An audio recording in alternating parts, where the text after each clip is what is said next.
Bonsoir à tous et bienvenue dans le Grand JT. Tout de suite, le sommaire. Ils sont peu connus du grand public et pourtant essentiels à la réussite de nombreux élèves. Les enseignants et psychologues en RASED. Ces réseaux d'aide spécialisés aux élèves en difficulté. Leur rôle est déterminant dans la prévention de l'échec scolaire et pourtant, leurs effectifs sont en déclin. Alors, on va en parler avec deux d'entre eux et ce sera en première partie de notre émission. Dans le Bon Point, nous recevons un spécialiste des études en pharmacie pour évoquer la pénurie de pharmaciens en France et surtout la désaffection croissante des jeunes pour ces formations, malgré des besoins de santé de plus en plus importants. Dans sa chronique, Alix Nguyen nous emmènera en Ille-et-Vilaine où des parents d'élèves se mobilisent pour sauver une classe de leur commune. Une mobilisation qui passe par une communication sur les réseaux, vous le verrez. Mais tout de suite, place à l'actu de l'éduc avec Alix.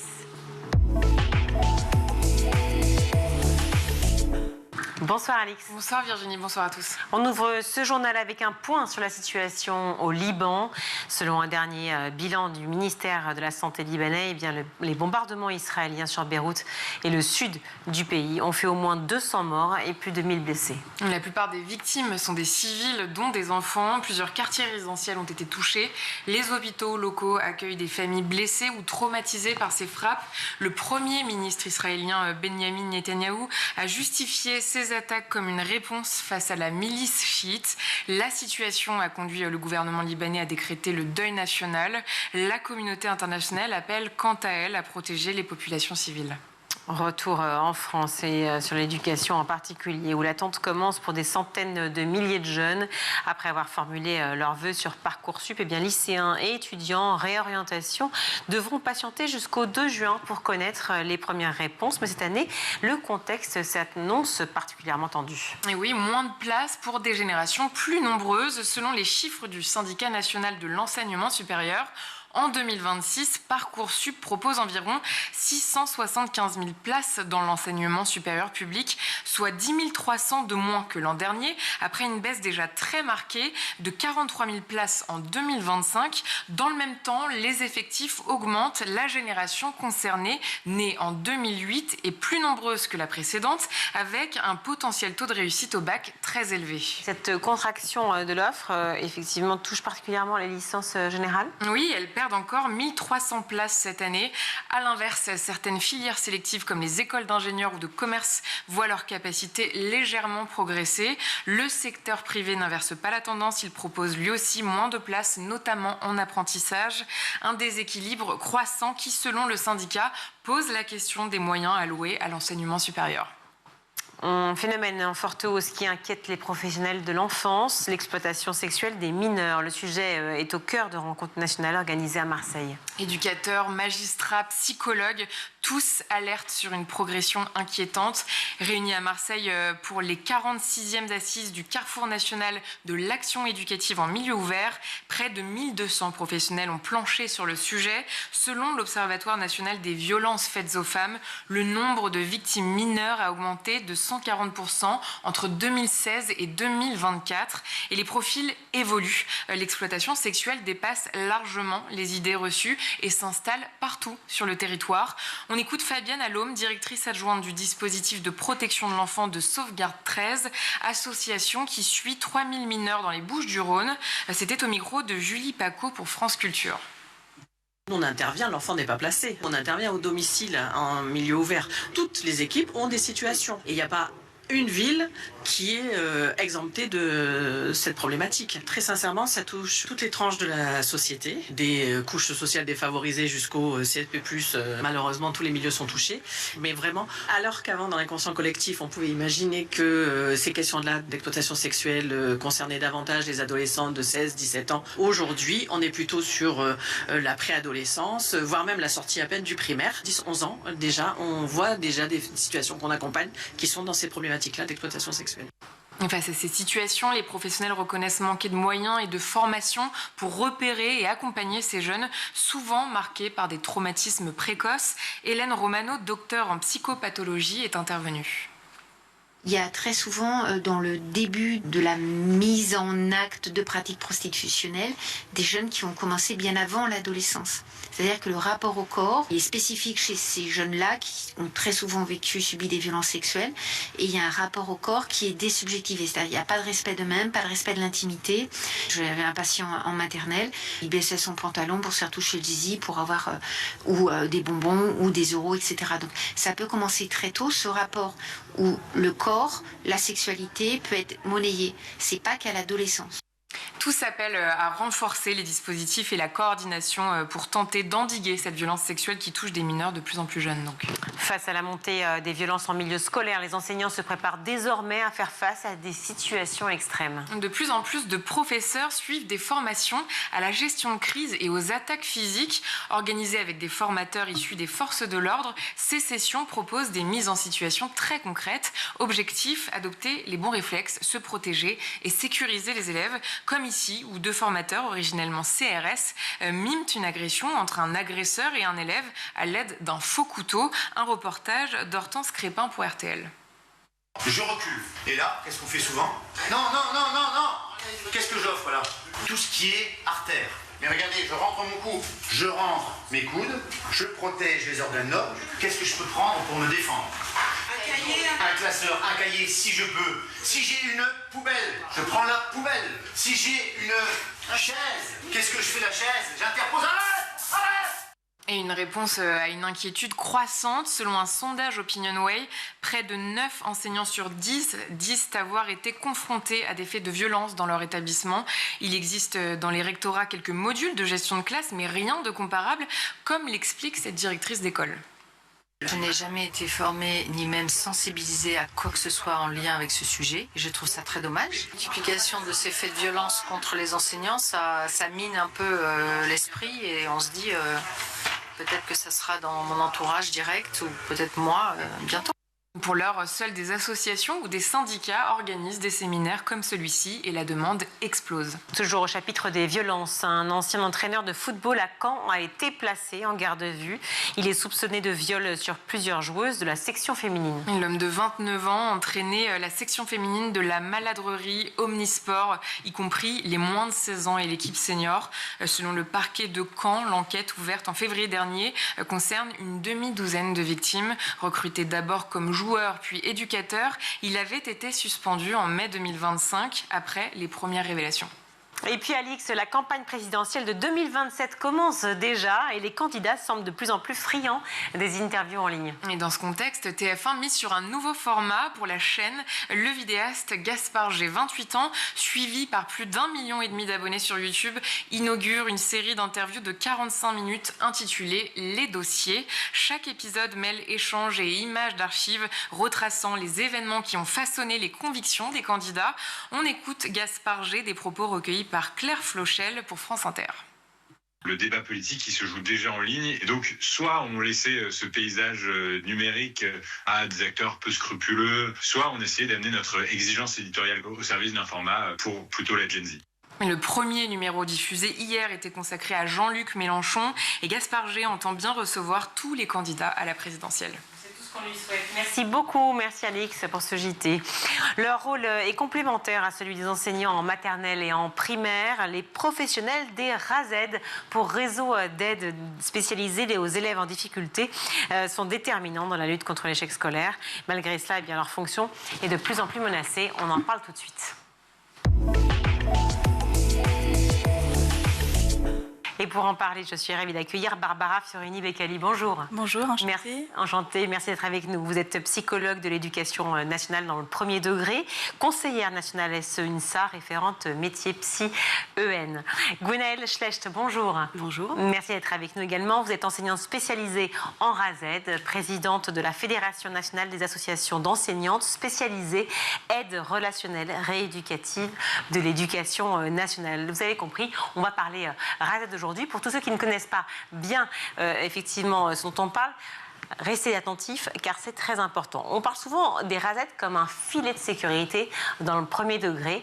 Déjà, j'aimerais que vous rebondissiez sur ce terme filet de sécurité parce qu'il veut dire tout et rien en même temps. C'est-à-dire beaucoup de choses en tout cas sur le besoin très fort de ces RASED. Qui sont-ils? À quoi servent-ils? À qui s'adressent-ils? Peut-être commencer, Gwenaëlle Schecht.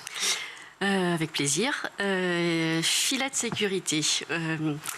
Il y a effectivement quelque chose de l'ordre de la sécurité affective sur laquelle on est présente dans l'éducation nationale avec une grande présence soutenante pour les élèves en premier lieu, les équipes et puis les familles avec qui on travaille en étroite collaboration. Ouais. Filet de sécurité, ça tout d'un coup, on a une sorte d'urgence qui d'un coup arrive, non, à l'esprit, filet de sécurité. Oui, effectivement, parce qu'on peut intervenir et de plus en plus dans des situations dites urgentes, donc avec une temporalité qui nécessite que nous intervenions rapidement auprès des élèves, des familles et des équipes éducatives qui rencontrent des difficultés, des situations de vie dramatiques, voire traumatisantes. Filet de sécurité, oui, dans certaines situations, mais nous sommes surtout un espace tiers intermédiaire qui permet d'accueillir la difficulté qui persiste au sein des classes pour certains élèves, de l'accompagner, d'y remédier. Alors, selon le champ de l'aide relationnelle, pédagogique, ou moi qui suis psychologue éducation nationale, du psycho-affectif et du cognitif. Parce que vous dites en difficulté, et c'est là en fait où il y a un flou, on ne sait pas trop pour tous ceux qui nous regardent, peut-être les familles, entre le psychologue, entre l'AESH, donc l'accompagnant des personnes en situation de handicap. Si vous voulez, on est un peu perdu sur la notion vraiment de RASED. Qu'est-ce que le RASED va apporter et pourquoi on fait appel à elle ou à lui? Alors, RASED, c'est un réseau d'aide spécialisée qui vient répondre à une demande des enseignants de difficultés repérées d'enfants ou d'élèves à l'école. Et on intervient sur de l'analyse première des difficultés pour après se répartir les accompagnements nécessaires quand il y a lieu. Mais les difficultés, ça peut être d'ordre psychologique, on vient de l'évoquer, ça peut être d'ordre aussi au niveau apprentissage, je veux dire dans la manière, dans la complexité des apprentissages, ça peut être aussi peut-être d'ordre financier par rapport aux familles, un déséquilibre par ailleurs, c'est quoi? Parce que c'est tellement large. Ah oui, c'est multifactoriel, effectivement. Alors parfois, c'est un facteur, une indisponibilité psychologique passagère parce qu'un événement de vie, ça peut s'entremêler avec des conditions effectivement de vie très particulières, donc précarité sociale et des troubles effectivement qui se perçoivent au niveau des apprentissages. En fait, c'est lié, hein. C'est vrai que c'est un enfant qui n'est pas disponible psycho-affectivement parce qu'il rencontre une difficulté au sein de sa famille, il va être difficilement disponible au niveau de ses apprentissages, et les enseignants qui sont quand même assez habiles, et il faut leur en être très reconnaissant pour effectivement percevoir ces difficultés que peuvent rencontrer certains enfants, certains élèves,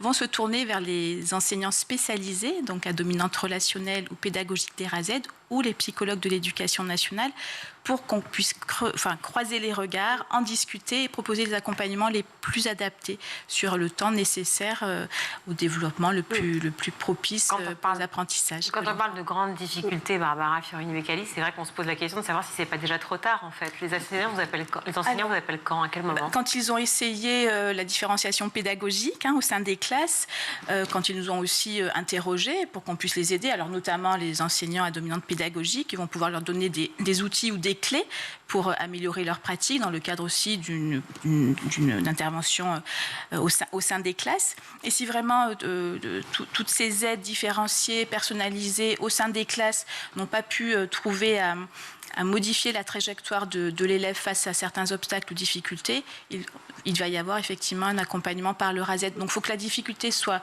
persistante et qu'elle résiste aux possibilités de différenciation pédagogique qui peuvent être assez larges des enseignants. Pourquoi ce dispositif est si méconnu quelque part du grand public alors qu'on voit bien, l'aspect central que vous avez? Alors, voilà, moi je voulais revenir sur le fait que c'est vraiment une aide dans l'école de repérage et de prévention. Donc, l'idée c'est d'intervenir précocement sur une difficulté pour pas qu'elle s'accentue et qu'elle devienne une souffrance à l'école. Le grand intérêt, c'est qu'on est effectivement dans l'école et qu'on travaille au plus près des enfants et des collègues de classe pour pouvoir être présent rapidement sur une difficulté quand elle émerge. Qu'elle a résisté à effectivement l'aide en classe, donc on serait une réponse de deuxième intention. Voilà, de deuxième après la première. Après la première, qui est l'enseignant. Qui est l'enseignant. D'accord. L'enseignant est censé en fait gérer les apprentissages, voilà. pas les difficultés d'ordre psychologique. Il est aussi en capacité, et la plupart du temps formé, pour pouvoir opérer des différenciations pédagogiques au sein de sa classe, en fonction des besoins de ses élèves. Après, si la difficulté, comme on vient de le dire, est persistante et résiste à toutes ces différenciations, effectivement, ce sont des enseignants spécialisés qui ont été formés, alors à dominante pédagogique ou relationnelle, on va y venir justement, pour essayer d'amener l'élève à passer en fait ces difficultés et à faire qu'elles soient un passage et non pas qu'elles se chronicisent. Je repose ma question. Je sais que bien dans l'éducation nationale, vous avez, tout le monde connaît les RASED, mais c'est vrai que peut-être dans le grand public un peu moins, dans le grand public. Donc c'est vrai. Pourquoi on parle si peu finalement des RASED? Alors que, franchement, eh bien, c'est un dispositif qui est censé être central dans la lutte contre les inégalités et d'apprentissage, et scolaire et social. Alors, c'est ce qu'on a en tête, hein, d'où nos actions, en fait, le collectif RASED, pour nous faire connaître et connaître nos missions et les reconnaître dans toute leur ampleur. Mais il est vrai qu'effectivement,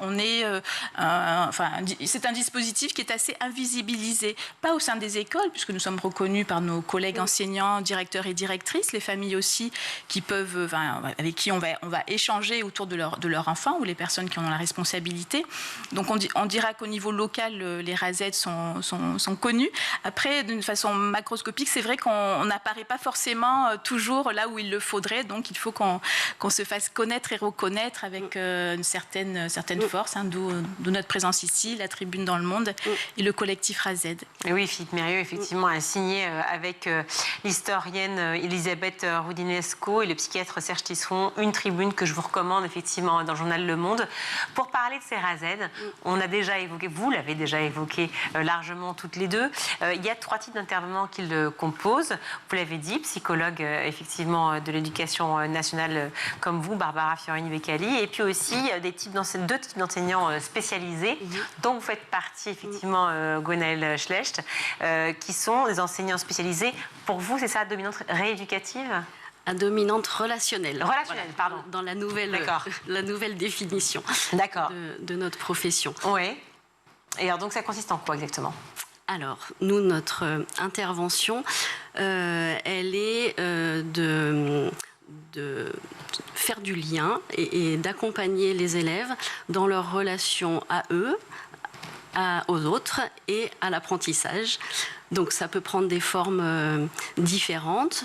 On a une action préventive qui peut intervenir à l'entrée à l'école, voilà, accompagner les séparations, ou les difficultés de séparation. Ça, c'est plus pour les parents, hein. On l'a tous vécu, ça, hein. Laisser son enfant, enfin, c'est les parents qui créent aussi une angoisse, non, pour les enfants. On travaille avec. C'est ça. Non, mais je plaisante, mais pas vraiment, en fait. C'est une vraie question. Ouais. C'est toujours une difficulté multiple. Voilà, il n'y a jamais une réponse simple à une difficulté manifestée, et on travaille vraiment à ce triangle relationnel qui est composé par l'enfant, sa famille et l'école, et qu'on essaye de mettre tout ça en lien et en circulation pour que ça se passe au mieux pour les élèves. Le professeur des écoles vous appelle, vous dit voilà, j'ai un souci, Madame Schlecht, s'il vous plaît, est-ce que vous pourriez venir dans la classe parce que une telle ou un tel a des problèmes de comportement. Et dans ces cas-là, vous prenez l'enfant en face à face, observer l'enfant dans la classe, où ça passe toujours par une demande d'aide qui met la famille dans le circuit. Donc l'enseignant rencontre la famille, lui parle du RASED et de l'enseignant spécialisé en aide relationnelle quand c'est une difficulté d'ordre relationnel. Et les parents donnent leur accord pour que je puisse intervenir.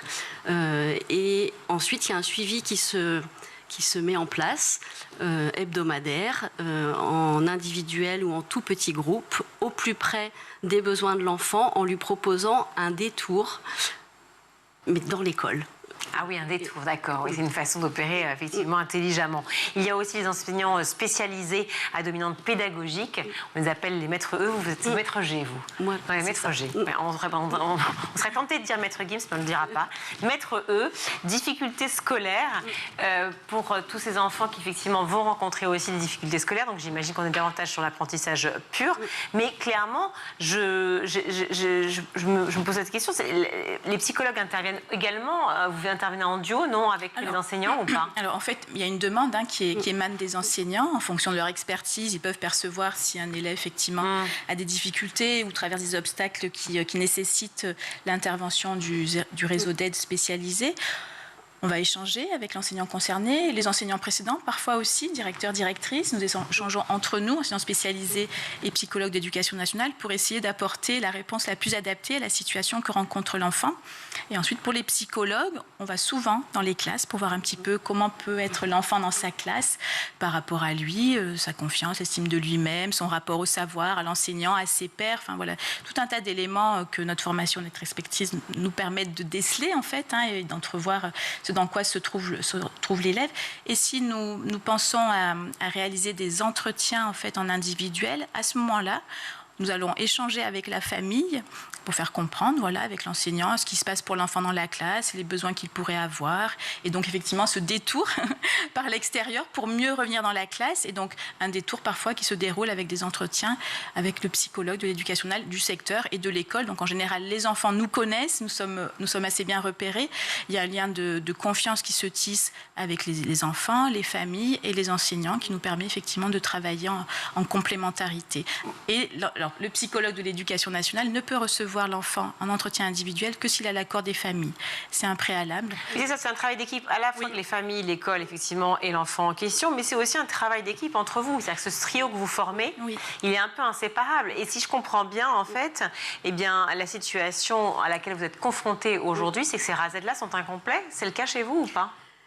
C'est le cas sur une de mes antennes RASED. Oui. Et il y a effectivement, tout à l'heure, vous parliez de qu'est-ce qui fait qu'on est méconnu. C'est parce qu'on ne couvre pas tout le territoire. Et aujourd'hui, il y a des grandes disparités selon les départements. Il y a des départements où il n'y a plus du tout d'enseignants spécialisés en aide relationnelle. Donc, mais pourquoi? Parce qu'ils n'ont pas envie d'y aller? Parce qu'ils ne savent pas que ça existe? Par exemple, les postes n'existent pas. Ils ont été supprimés.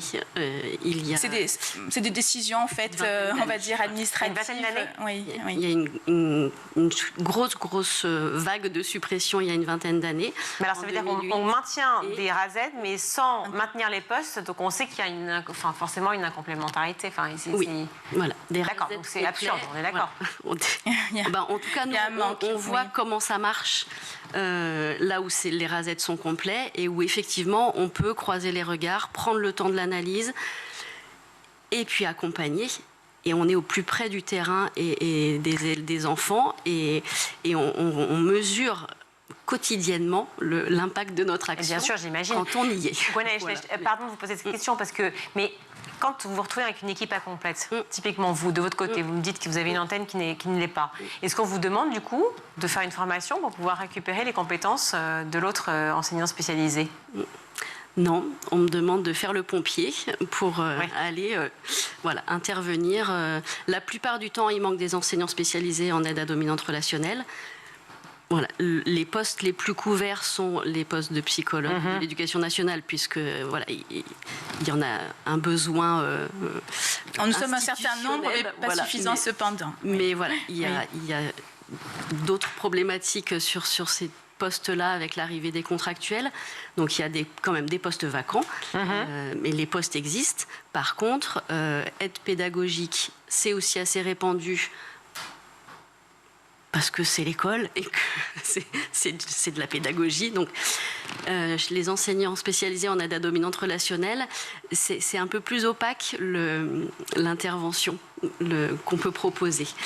Donc, ça veut dire que l'éducation nationale n'y croit plus finalement à l'importance des RASED pour les laisser incomplets parce qu'on a un véritable manque et déficit de notoriété. Alors il y a peut-être une difficulté à mesurer les effets positifs effectivement des enseignants spécialisés, notamment à dominante relationnelle, parce que ces effets positifs en fait, ils se voient parce que justement ils n'existent pas. Un enfant qui est apaisé, il ne va plus créer de remous au sein de sa classe ni auprès de ses pairs, donc ça va quand même créer des conditions tout à fait propices et un climat scolaire tout à fait propice pour travailler. Donc c'est vrai que c'est peut-être pour l'institution, c'est peut-être difficile de mesurer les effets positifs de certains corps de métier, notamment ces enseignants spécialisés-là, qui ont été particulièrement impactés effectivement par les coupes budgétaires davantage que les autres enseignants spécialisés ou nous psy-UN, mais il faut savoir quand même que nous sommes en nombre très insuffisant. C'est-à-dire que nous avons des secteurs qui sont bien trop grands pour pouvoir être dans un travail de prévention, d'intervention précoce, ce qui est quand même le préalable à tout accompagnement pour un enfant, parce qu'on sait bien qu'un enfant, si on l'accompagne précocement, justement, ces difficultés vont s'assouplir et finalement finir par disparaître. Sauf cas particulier qui est plus structurel. Le ministère met beaucoup en avant effectivement l'égalité des chances en disant que c'est quand même une des priorités aujourd'hui. Est-ce qu'on peut parler d'égalité des chances quand on sait qu'effectivement, l'accès au RASED dépend fortement des territoires en question? Oui, il y a une inéquité, oui, en effet, oui, tout à fait. Par exemple, vous parliez des enseignants spécialisés qui pouvaient être absents dans certains espaces. Dans les Bouches-du-Rhône, ça fait des années qu'il n'y a plus d'enseignants spécialisés à dominante relationnelle, alors qu'il y a des enfants, et moi je le vois, je l'ai vu dans ma circonscription, la circonscription dans laquelle je travaillais, plus exactement, qui avaient besoin de ces enseignants-là spécialisés. Donc oui, c'est un manque qui empêche certains enfants d'évoluer et de tirer bénéfice de leur apprentissage et donc de bénéficier de l'égalité des chances dont vous parlez. Oui. Excusez-moi, je m'étouffe. C'est peut-être l'actualité qui me coupe la voix. Le gouvernement a mis en place les PASS, les pôles d'appui à la scolarité, qui fonctionnent donc en coordination entre, je vais y arriver, l'éducation nationale et le milieu médico-social. Est-ce que c'est ça aussi qui a fragilisé les RASED? Ce dispositif a donc fragilisé le vôtre? Alors c'est à l'œuvre très récemment. Il y a effectivement des territoires où l'arrivée des PASS fragilise les RASED parce qu'il n'y a pas de création de postes. C'est à moyen constant. Donc, il y a des glissements qui s'opèrent. Ah, c'est l'un ou l'autre? Voilà, à certains endroits, c'est l'un ou l'autre. Oui. Et donc, effectivement, ça appauvrit dans certains secteurs les RASED avec des postes qui ne sont plus pourvus par des enseignants spécialisés. Ce sont les mêmes compétences, pourquoi on a créé des PASS alors que les RASED existaient? Alors, c'est pas du tout le même champ d'action ou mission prérogatives, notamment parce que les PASS ne sont pas au sein des écoles, ne sont pas en proximité et en relation directe avec les élèves, les familles et les enseignants, ce qui fait quand même une grosse différence. Bien sûr. C'est périphérique, tout en ayant certainement un intérêt, mais si ce n'est pas un moyen constant, il faut des moyens suffisants humains et matériels aussi, parce qu'il faut des espaces pour recevoir les familles et les élèves. Et donc, tant que ça, ce ne sera pas à l'œuvre, tant qu'il n'y aura pas des décisions politiques très fortes pour mettre des moyens à la hauteur des enjeux, effectivement, mécaniquement, l'arrivée des PASS va venir en concurrence avec les RASED au lieu d'être en complémentarité. Ben oui, forcément. Alors, s'il y a un nombre effectivement hyper insuffisant, c'est ce que dit d'ailleurs la chronique, la tribune, dans le Monde, des personnes que j'ai citées juste avant, effectivement, dit que son nombre drastiquement insuffisant pour assurer les tâches propres. Comment pourrait-il alors dégager du temps pour les nouvelles missions qui leur sont confiées? Et c'est la question que je me permets de vous poser aussi. C'est vrai que comment faire pour que tout d'un coup il y ait de nouvelles missions? Et c'est pareil, j'ai cité les AESH très souvent dans cette émission. Finalement, tout ce qui relève de l'humain pose une vraie question, a priori, c'est pas moi qui la pose, mais de légitimité dans l'éducation nationale. Est-ce que c'est la question que vous vous posez, vous? Oui. Les enfants ont besoin de considération de leur formés pour les accompagner et pour les aider à grandir. Et rien ne peut remplacer l'humain. Et l'humain en nombre, pour pouvoir répondre aux besoins des enfants. Et actuellement, on constate les besoins très importants d'accompagnement pour pouvoir apprendre. Voilà. Et vous dites que c'est au sein des écoles, finalement, des établissements que ça pose un sujet. Finalement, c'est les pôles d'éducation, les pôles d'appui à la scolarité, les PASS. Donc, ça veut dire que ce sont des lieux spécifiques, des antennes où il faut aller, c'est ça? Oui, c'est pas du tout le même fonctionnement que les RASED. Nous, en fait, nous avons un secteur avec un certain nombre d'écoles dans lesquelles nous nous trouvons depuis parfois quelques années, avec des liens qui se sont tissés avec les élèves, les familles et les enseignants, alors que le pôle d'appui à la scolarité, effectivement, on peut le percevoir comme un dispositif un peu plus à la périphérie, moins centré sur un secteur et ce travail-là dans la continuité et dans la durée, et moins dans la relation directe en fait au quotidien, parce que voilà, pour travailler avec des élèves il faut un certain temps, les familles aussi, c'est pas forcément si facile pour une famille de se rendre compte que son enfant traverse une difficulté, et voilà, même si elle est passagère, c'est toujours un petit peu délicat, donc il faut pouvoir prendre le temps, et ce temps parfois il est long, il faut bien le dire, et les PASS ne sont pas du tout dédiés, donc en fait c'est complémentaire, donc si les moyens ne sont pas suffisants, ces deux dispositifs vont venir en concurrence et ça va appauvrir effectivement les réseaux d'aide spécialisés aux enfants qui rencontrent. Alors, quelle est la solution? Quel est le cri du cœur aujourd'hui? Il vous reste 1 minute pour cela. Mais non, mais c'est vrai, que faire pour que l'école remplisse ses objectifs? Vous l'avez dit, l'égalité des chances, pouvoir permettre à tous les élèves de déployer tout leur potentiel, en fait, et donc de permettre des recrutements suffisants en termes de moyens humains et aussi de donner des moyens matériels qui le soient aussi. Et donc ça veut dire plus de moyens pour l'éducation nationale, mais ça c'est le cri depuis des années, des décennies. Oui. Et on sait bien que c'est compliqué, même si ça reste quand même un des budgets principaux de l'État. Donc pour les élèves et les enfants en fait, voilà, parce qu'il s'agit d'enfants qui sont en devenir, et donc c'est maintenant qu'il faut agir. Donc c'est peut-être plus sur l'humain, sur le cœur de l'humain, et donner les moyens aux humains finalement de pouvoir aider ces enfants à grandir. De l'humain formé. De l'humain formé, oui. Vous avez raison, l'humain formé, c'est mieux. Et reconnu. Voilà. Merci à toutes les deux d'avoir participé au Grand JT, d'être venues jusqu'à nous. Gwenaëlle Schlecht, enseignante spécialisée en RASED, présidente de la Fédération nationale des associations. La FNAREN, pardon. Voilà, mais je dis pour ceux qui comme ça. Oui, vous, mais pour ceux qui nous regardent, ils ne savent pas.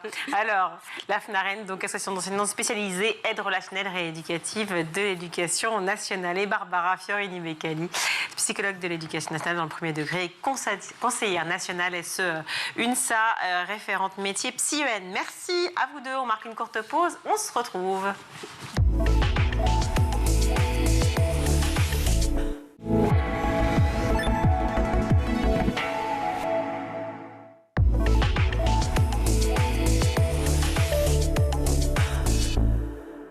De retour dans le Grand JT de l'éducation, je suis ravie d'accueillir Denis Sarouy. Bonjour. Bonjour. Merci beaucoup d'être avec nous. Vous êtes doyen du département pharmacie de l'Université de Poitiers.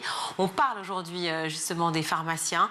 Il paraît qu'il manque environ 15 000 pharmaciens en France et la situation pourrait encore se dégrader dans les années à venir. Un paradoxe, alors même que les besoins en santé ne cessent d'augmenter. Est-ce que vous confirmez cette pénurie déjà, vous, sur le terrain ? Alors, je vais un petit peu corriger les chiffres parce que 15 000, ce sont en fait les professionnels qui travaillent en officine. Donc, dedans sont englobés les préparateurs. Pour les pharmaciens, c'est vrai, ce sont des chiffres qui datent de 2023. Ce chiffre de 15 000, donc 7 000 pharmaciens et 8 000 préparateurs. Actuellement, le manque s'est un petit peu estompé et on serait plutôt, d'après les derniers chiffres de l'Académie de pharmacie, sur un manque de pharmaciens qui serait aux alentours de 6 000. Et il manque toujours autant de préparateurs. Alors, puisque vous faites le distinguo, peut-être que ce serait bien de définir, en tout cas de pouvoir comprendre quelle est la différence entre les deux métiers. Tout à fait. Alors le pharmacien, pour simplifier un petit peu, c'est le spécialiste du médicament. C'est lui qui va s'assurer de la bonne utilisation du médicament. Donc c'est un professionnel de santé. Pour devenir pharmacien, les études durent 6 ans pour les pharmaciens d'officine, qui est le métier le plus connu, 6 ans également pour les pharmaciens qui vont travailler dans l'industrie et dans la recherche, et 9 ans pour ceux qui vont préparer et réussir le concours de l'internat. Les préparateurs, eux, ils vont suivre une formation qui est plus courte, qui est une formation en alternance et en apprentissage, une préparation de 2 ans, de façon à obtenir leur diplôme de préparateur. Alors les préparateurs, à 90%, ils vont travailler en officine, et quand vous allez dans une officine, vous voyez au comptoir beaucoup de préparateurs. C'est un métier qui est très féminin comme celui de pharmacien, et les préparateurs, qui s'appellent maintenant préparateurs techniciens en pharmacie, puisqu'ils font relativement peu de préparation magistrale. Ils sont maintenant au comptoir, et ce sont des collaborateurs très précieux des pharmaciens au sein des officines. J'en doute pas une seconde, mais pour bien comprendre, ce préparateur, il y a en fait une assimilation à côté chimiste, en fait. Au côté, donc, est-ce que c'est un préparateur, c'est quelqu'un qui va vendre ces médicaments et qui va donc aussi conseiller ou pas? Alors, le préparateur, effectivement, va dispenser les médicaments au comptoir, mais sous la responsabilité du pharmacien. Oui. Le préparateur peut vacciner également sous la responsabilité du pharmacien. Et il peut être amené, dans certaines occasions, effectivement, à réaliser des préparations magistrales. Et ce qui est intéressant, c'est que les préparateurs sont considérés maintenant aussi comme de véritables professionnels de santé. Donc c'est une autre possibilité pour des jeunes qui veulent travailler dans le monde de la pharmacie, mais qui veulent réaliser des études beaucoup plus courtes que les études pour être pharmacien. Ouais. On parle du constat, donc vous m'avez dit, vous avez repris sur les chiffres, à peu près 6 000 pharmaciens, si j'ai bien retenu, effectivement, qui manquent en France. Combien de préparateurs du coup manquants? Alors les préparateurs, on reste sur à peu près 7 000, 8 000 préparateurs. D'où la confusion des chiffres qui était un peu grossie avec les 15 000. Qui a englobé la totalité. D'accord, ok. Mais qui n'était quand même pas non plus réel, puisque je parlais de 15, et là on en est, si je vous suis bien, à 13 000, voire peut-être 14, mais pas plus. Comment ça se traduit concrètement, ce manque, aujourd'hui, dans les territoires? Est-ce qu'on a cette problématique qu'on vit souvent dans les villages, les villes petites ou moyennes, d'une désertion, effectivement, des pharmacies? Est-ce que aussi c'est un problème pour les étudiants qui démarrent leur carrière? Alors, il faut rassurer un petit peu la population, les patients aussi. Il n'y a pas de désert pharmaceutique en France. Contrairement aux déserts médicaux, en Nouvelle-Aquitaine, par exemple, d'après les derniers chiffres qui sont sortis, 80% de la Nouvelle-Aquitaine est considéré comme un désert médical, alors que le réseau, le maillage pharmaceutique tient. Mais quand même, le nombre d'officines diminue d'année en année. Il y a à peu près 300 officines qui ferment par an. Alors, il y a des regroupements sous forme de plus grosses officines qui sont des véritables hubs de santé, mais il y a aussi surtout des fermetures sèches. Et c'est ça qui est aggravant. Finalement, ce sont les pharmacies qui sont dans les territoires ruraux, là où il n'y a plus de médecins, qui sont le plus en difficulté. Et ce sont elles qui ferment en priorité. Alors forcément, la question va de soi. Alors peut-être qu'elle va faire bondir certains médecins, mais souvent, les Français vont dans des pharmacies aussi pour recueillir les conseils précieux des pharmaciens, justement, suite à un rhume, un état grippal, je ne sais pas, un mal de ventre. Est-ce qu'on peut continuer à se dire, face justement aux déserts médicaux, c'est pas aussi les pharmaciens qui ont besoin d'être là auprès des Français et continuer c'est la réalité. Les acteurs de santé en première ligne actuellement, ce sont les pharmaciens d'officine.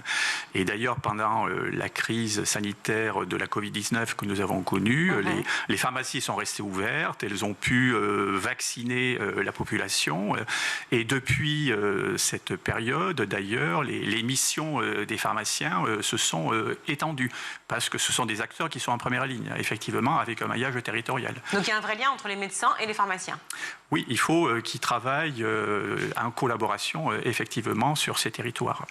Alors, pour arriver à ce métier, c'est aussi ça, notre échange sur School TV, puisque c'est, comme vous le savez, une émission, une chaîne consacrée à l'éducation, et notre émission, évidemment, aussi. Les études pour arriver à ce métier, très beau métier de pharmacien, est-ce que vous pouvez nous rappeler d'abord les débouchés, effectivement, après ces études de pharmacie? Parce qu'on l'a dit, il y a l'officine, certes. Alors les débouchés, le pharmacien, il est présent tout au long du cycle du médicament médicaments. C'est-à-dire on va retrouver des pharmaciens dans l'industrie avec beaucoup de métiers qui vont de la recherche au développement, au marketing. On va retrouver parmi les grossistes répartiteurs qui servent d'interface entre l'industrie et la pharmacie d'officine. Donc on retrouve le plus de pharmaciens dans les officines. D'après les chiffres du Conseil de l'ordre, c'est 74% des pharmaciens inscrits à l'ordre travaillent en officine. On en retrouve aussi dans tous les établissements de santé, dont les centres hospitaliers universitaires, les cliniques. Il y a des pharmaciens avec différentes missions. On en retrouve aussi à l'Agence régionale de santé, dans les laboratoires d'analyse médicale. Dans la biologie, effectivement, pour lier à l'environnement aussi, j'imagine, dans la recherche. Mais est-ce que aujourd'hui, on a l'impression qu'il faut donner envie en fait aux étudiants d'aller faire des études de pharmacie? Ça me paraît fou. Est-ce que c'est un problème de formation? Est-ce que c'est le parcours de formation qui fait défaut? Est-ce que c'est trop complexe la première année? Je vois par rapport, pardon, c'est une question un peu longue, mais par rapport aux autres pays européens, en Belgique, en Espagne, en Italie, la sélection se fait à l'entrée, mais il y a beaucoup moins d'échecs, effectivement, en première année. Et c'est l'inverse en France. Pourquoi ? Alors, il y a trois problèmes. Pour la pharmacie, c'est la visibilité de la pharmacie en général, donc les métiers, donc ils sont très mal connus, à part le métier de pharmacien d'officine, et encore, il n'y a que l'aspect vendeur, qui n'est pas le bon terme, de médicaments qui est connu. Et les conseillers d'orientation dans les établissements scolaires ne connaissent pas la pharmacie et ne font que la promotion de la médecine auprès des lycéens. Donc il y a ce problème-là. Il y a le problème, effectivement, comme vous l'avez soulevé, de la lisibilité de l'accès aux études de pharmacie. En France, nous avons un système qui est beaucoup trop complexe. Et c'est pour ça, d'ailleurs, qu'il y a beaucoup d'étudiants français qui vont faire leurs études de pharmacie à l'étranger, comme en particulier en Belgique. Il y en a 3000. Mais pourquoi complexe? Excusez-moi. Enfin, pourquoi il est complexe ce parcours? Qu'est-ce qu'il a de complexe? Alors, parce que à l'origine, on pensait que ça allait être une bonne idée de faire une première année commune. Oui. Et finalement, c'est un système qui est illisible pour les lycéens et leurs familles. Il y a deux voies d'accès, finalement, dans cette première année. Il y a ce qu'on appelle le PASS, qui est la voie royale, le parcours accès spécifique santé, et la licence accès santé, qui est une voie qui est considérée mineure et qui va attirer finalement les moins bons bacheliers sans que ça soit péjoratif. Alors dit comme ça, effectivement, c'est pas tentant. Hein. C'est vrai qu'on a l'impression quand même qu'il y a une partie qui est recluse. Effectivement, et c'est pour ça qu'à Poitiers, nous avons choisi un troisième modèle, il faut en parler, qui est intermédiaire entre les deux autres. Donc on a un système qui est tout licence accès santé, mais avec autant d'heures disciplinaires que d'heures de santé. Et d'ailleurs, il y a une nouvelle réforme qui se profile pour la rentrée 2027 pour simplifier le système français qui est beaucoup trop complexe et qui va ressembler au modèle poitevin. Et ce que les acteurs de la pharmacie réclament, c'est que dans ce modèle, qui sera toujours une première année commune, mais la même dans toutes les universités, il y ait une spécificité pour la pharmacie, c'est-à-dire que le mot pharmacie apparaisse directement sur Parcoursup et que les lycéens qui savent déjà, en allant sur Parcoursup, qu'ils veulent faire la pharmacie, puissent faire un vœu pharmacie sur Parcoursup. D'office, sachent où aller. Comme vous le dites, c'est le problème de l'orientation. Si même les conseillers d'orientation ne savent pas forcément orienter, alors je ne sais pas ça pour tous, hein, j'espère que vous ne le pensez pas non plus, mais enfin, quand même, s'ils ne les orientent pas suffisamment, c'est qu'il y a un problème de lisibilité, vous l'avez dit. Mais il y a aussi un autre problème, et je vais un peu vite, mais il ne nous reste que 2 minutes et quelques, c'est cette problématique de la sélection aussi à la première année. Pourquoi on écrème autant? Alors, en fait, le numerus clausus pour chaque filière de santé a été remplacé par un numerus apertus. Donc, officiellement, le numerus clausus n'existe plus. Apertus pour l'ouverture. Il est remplacé par un numerus apertus qui est en fait un dialogue entre les possibilités de formation des universités qui sont limitées, parce que ça dépend des financements et du nombre de postes, et les besoins du territoire. Mais l'agence régionale de santé, de chaque région d'ailleurs, commence commence à se rendre compte qu'effectivement, sur le terrain, pour la pharmacie comme pour la médecine, il manque des professionnels de santé et il y a des discussions qui ont lieu actuellement pour augmenter ce fameux numerus apertus et donc le nombre de pharmaciens à former pour répondre aux besoins du territoire. Ben, disons qu'en fait, porter les élèves aussi. C'est-à-dire qu'en fait, on parle de numerus clausus ou numerus apertus maintenant. Enfin, il faut porter les élèves. Si, en fait, d'office, comme en médecine d'ailleurs, les élèves se disent, en fait, c'est extrêmement risqué parce que je m'y engage et je risque. J'ai quand même une chance sur 5 de m'en sortir. Bon, c'est compliqué quand même. Alors à Poitiers, c'est une chance sur 2,5. Ah. Ils peuvent tenter 2 fois d'accéder aux études de pharmacie. Alors oui, maintenant, et en médecine, pareil, je crois. Ah, c'est le même système en médecine, maïeutique, odontologie. D'accord. Mais la logique de tri trop précoce, ça, vous êtes contre, de manière à porter davantage, effectivement, pour justement espérer qu'il y ait plus de pharmaciens ou de préparateurs, in fine, pour nous, j'allais dire servir, c'est un terme positif, hein. Alors, la conférence des doyens, ces dernières années, s'est exprimée. Elle souhaiterait revenir à un concours de pharmacie, comme avant 2010, pour n'avoir en première année, finalement, que des étudiants qui soient motivés pour faire la pharmacie. Mais un concours qui se ferait donc avant Parcoursup, parce que sinon, il faut pouvoir avoir le temps après de pouvoir postuler. Non, ça serait à la fin de la première année. Et c'était un système qui marchait très, très bien avant 2010. Bon, écoutez, tout est à voir. On en parlera dès que vous en saurez davantage. Avec plaisir. Merci beaucoup d'être venu sur notre plateau, Denis Sarouille. Vous êtes donc doyen du département pharmacie de l'Université de Poitiers. Voilà, on salue tous les Poitevins. Tous les Poitevins, oui. Tous les Poitevins, exactement. Voilà. Merci à vous d'être venu sur le plateau du Grand JT. Merci à vous. Bonne journée. On va tout de suite retrouver Alix pour sa chronique.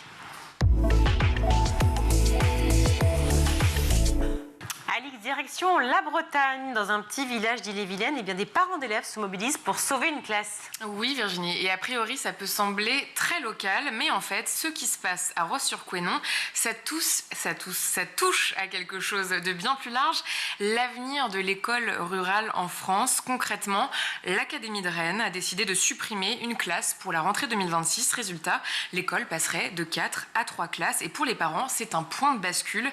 Les conséquences sont immédiates. Des classes à plusieurs niveaux, des locaux jugés inadaptés et même, selon eux, un problème de sécurité.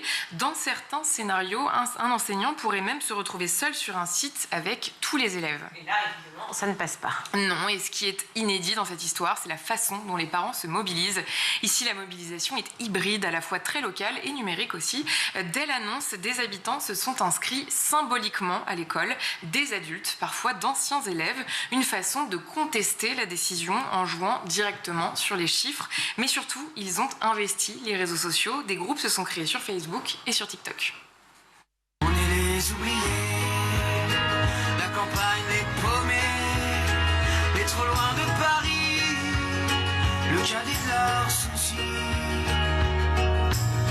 Qu'il est triste le patelin avec tous ces ronds-points qui font tourner les têtes. Le préau sans les cris des marmots, les ballons dans les fenêtres. Même la petite boulangère se demande.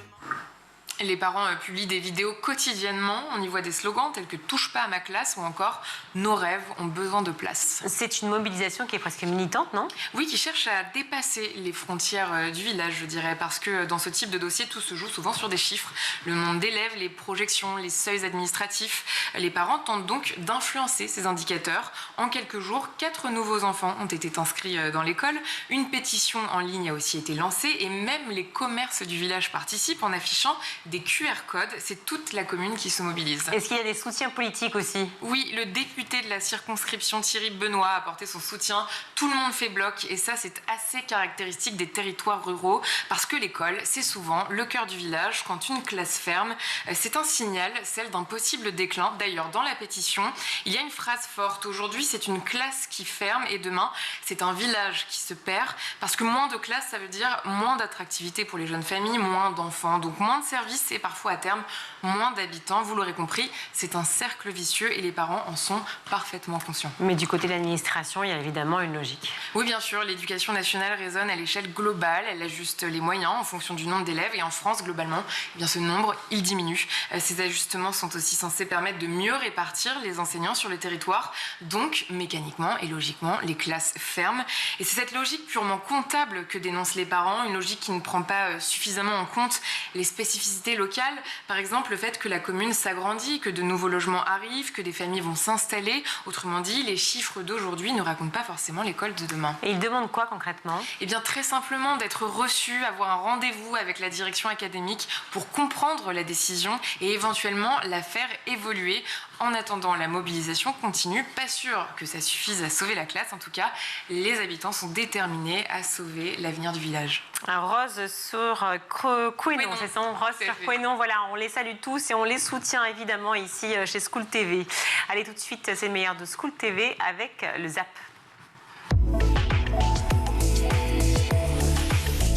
Ça s'intitule « Je ne serai jamais comme elle ».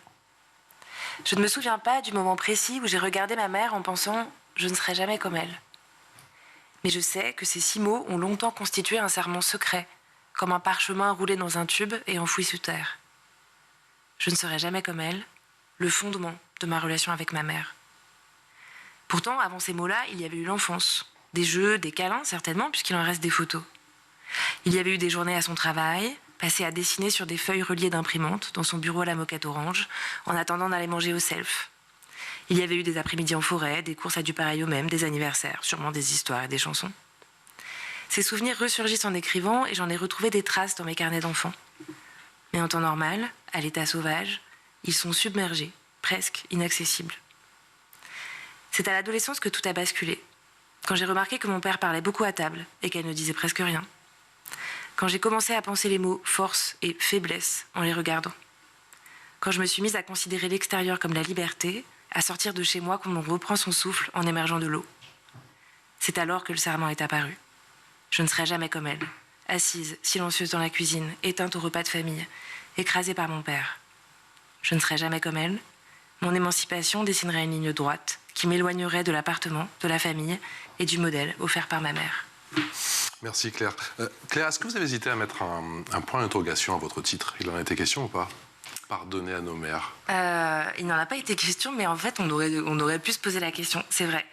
C'était une discussion aussi éditoriale, parce que en fait, le livre ne dit pas du tout on doit pardonner à sa mère. En fait, il y a même toute une interrogation autour du mot de pardon, de cette injonction à pardonner dont tu parles aussi, et qui est très forte. Que tant qu'on n'a pas lu le livre, au final, ouais.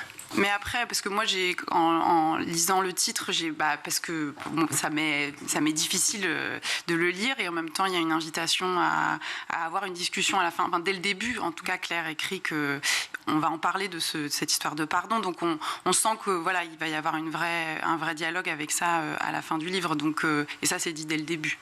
Donc, on est pris par la main à cet endroit-là. Après, en fait, c'est vrai qu'on s'est dit la mettre comme ça. C'est peut-être pas évident, mais c'est aussi redire l'injonction qui traverse vraiment toute la société, parce qu'il y a cette idée et qu'il faut pardonner à sa mère, et on l'entend d'ailleurs, elle le dit, Hélène Romero, je pense, donc cette psychologue dans ton podcast, elle dit qu'il y a plein de gens qui viennent la voir et qui se disent je n'arrive pas à pardonner, je devrais. Donc c'était aussi se dire, en fait, soit on s'est posé la question en ces termes, est-ce que je pardonne à ma mère ou pas, soit quelqu'un nous l'a dit en ces termes. Le métier de développeur, c'est plutôt un métier en tension ou il y a une pénurie de talent? Alors, c'est un métier en tension. En fait, c'est assez bizarre parce qu'il y a plein de projets justement qui voient le jour en permanence. Il y a beaucoup de demandes sur le métier de développeur web, mais ça a plutôt des demandes sur des personnes qui ont déjà des années d'expérience. Et c'est là où est le problème, c'est parce qu'on a tous vécu le Covid et on a tous eu ce moment dans notre vie à se dire ok, qu'est-ce qu'on fait de notre vie? Il y avait beaucoup de communication sur le métier de dev, où c'est plutôt cool, hein, on peut bosser de chez soi ou même n'importe où dans le monde. Et donc il y a eu plein de monde à arriver sur le marché pour devenir développeur web. Et ce qui fait que le marché aujourd'hui, dans le goût, est saturé de développeurs juniors, sans expérience. Et c'est là où il y a un vrai sujet, parce que dedans, on a des personnes qui sont clairement employables, Et on a aussi des personnes qui ne sont pas encore, donc du coup, tout de suite capables de pouvoir prendre un poste. Et c'est justement la grosse problématique, c'est de permettre à des développeurs juniors sans expérience de prouver qu'ils sont employables. Et c'est là où il y a un vrai sujet, notamment avec l'IA. Et puis j'imagine que, là on l'a compris, il y a beaucoup de candidats, mais c'est aussi des candidats avec des profils très similaires. Oui, clairement. Si on prend un CV, le CV en soi, il n'a pas bougé depuis des années et des années. Oui. On a tous le même concept, c'est un CV déclaratif, on va dire voilà, je sais faire ça, j'ai eu ça comme expérience.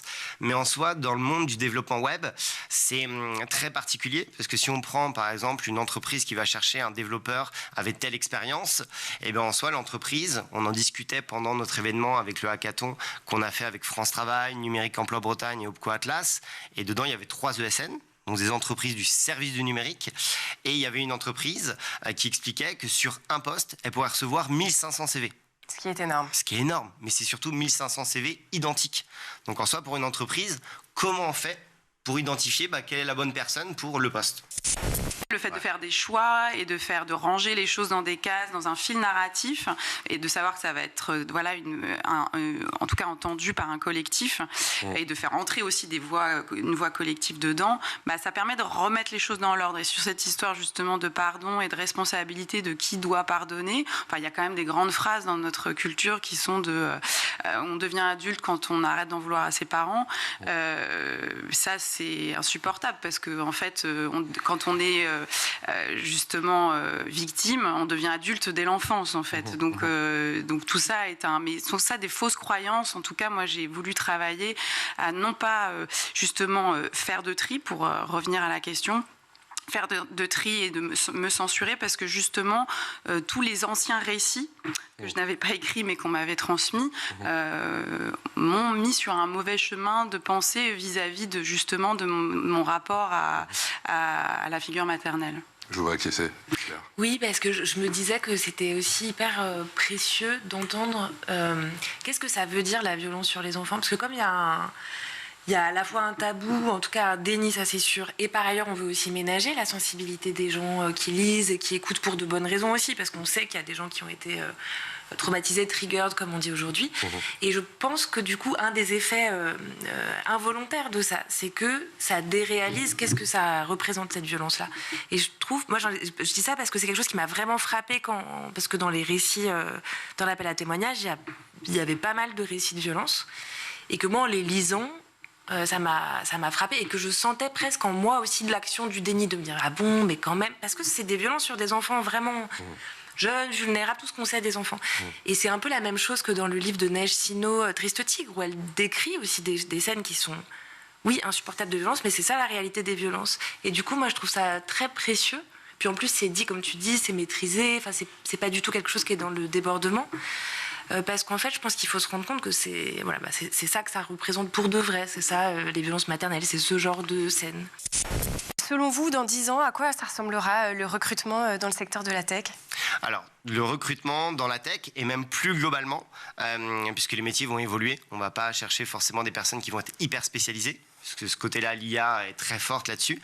Donc ça va être justement d'aller sur une partie plus humaine, plus d'analyse, et surtout de tester techniquement les personnes plus en profondeur, puisque avoir toujours cette question, on en parlait tout à l'heure, mais est-ce que c'est l'IA qui fait, ou est-ce que c'est un humain avec l'IA ?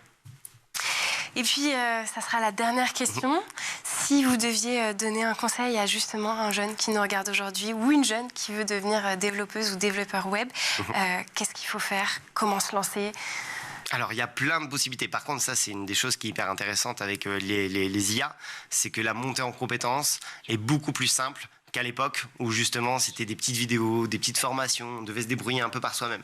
Là, aujourd'hui, je trouve que pour apprendre quoi que ce soit, je trouve que on est dans une époque formidable, parce qu'on peut aller très loin et très vite avec les IA. Et après, forcément, arrive, une fois qu'on a les compétences, trouver son premier job, qui est un peu le Saint Graal. Et c'est là où, justement, il ne faut pas lâcher. Il faut rencontrer des gens, aller vers des approches comme nous, on peut créer, qui sont un peu différentes et qui permettent de sortir du lot. Donc même si c'est un métier en tension, on y va. On y va. C'est la fin de ce grand JT. Merci à tous de nous avoir suivis. Merci à Alix d'être venu pour le JT et pour la chronique. Merci également à toute l'équipe en régie. C'est Xavier Sanchez à la réal. Le son Thibaut Gorille-Lafont. Le maquillage Taï Sayab également. Elodie Wilfried et Siam Carbouche à la rédaction. Très belle soirée. On se retrouve demain. Ciao.